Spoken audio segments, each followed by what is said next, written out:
Hajatan Nasional Pilkada Serentak 2020 berpotensi memunculkan klaster baru penularan COVID-19.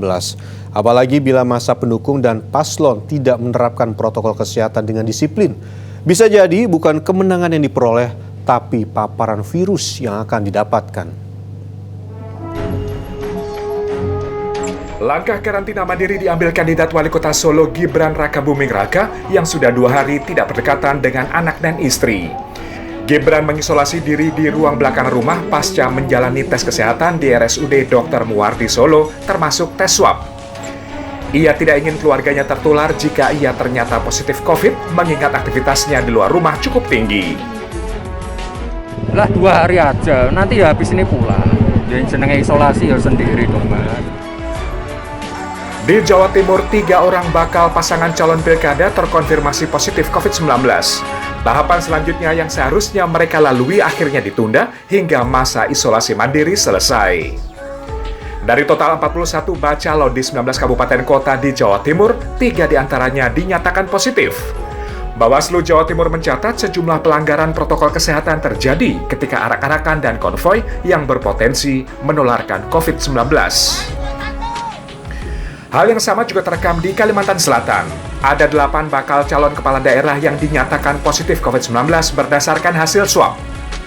KPU meminta semua bacalon yang positif terpapar corona untuk menjalani isolasi mandiri di rumah selama 14 hari. Penundaan terjadi di tahapan pilkada selanjutnya seperti tes kesehatan, penetapan calon, hingga pengambilan nomor urut.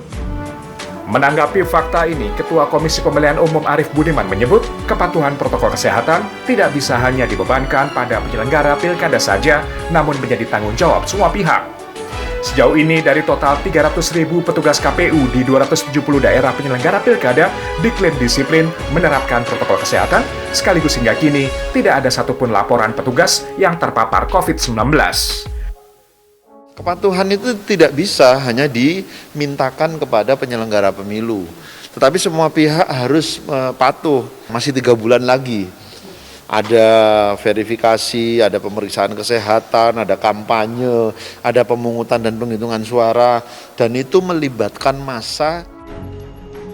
Hal yang sama juga dinyatakan Bawaslu. KPU dan Bawaslu hanya sebatas memberikan sanksi administrasi, sehingga diperlukan sinergi dari semua pihak untuk menertibkan dan membubarkan jika terjadi kerumunan massa. Ada wilayah-wilayah lembaga lain yang punya kewenangan juga untuk bisa mengantisipasi, menghalau ya, dan membubarkan kerumunan massa ini. Terutama saya kira di polisi juga punya kewenangan itu. Ya, kita berkoordinasi dengan KPU untuk menjatuhkan sanksi administratif terkait dengan persoalan pelanggaran protokol kesehatan ini. Sejauh ini sejumlah pelanggaran protokol kesehatan masih saja terjadi, terutama ketika pendaftaran bakal paslon pekan lalu dan ke depan diperkirakan masih akan terjadi kembali potensi pelanggaran akibat euforia masyarakat. Namun faktanya KPU dan Bawaslu hanya bisa memberikan teguran dan sanksi administrasi. Bawaslu mencatat 243 daerah melanggar protokol kesehatan ketika proses pendaftaran bakal paslon kepala daerah. Tim Liputan Trans 7.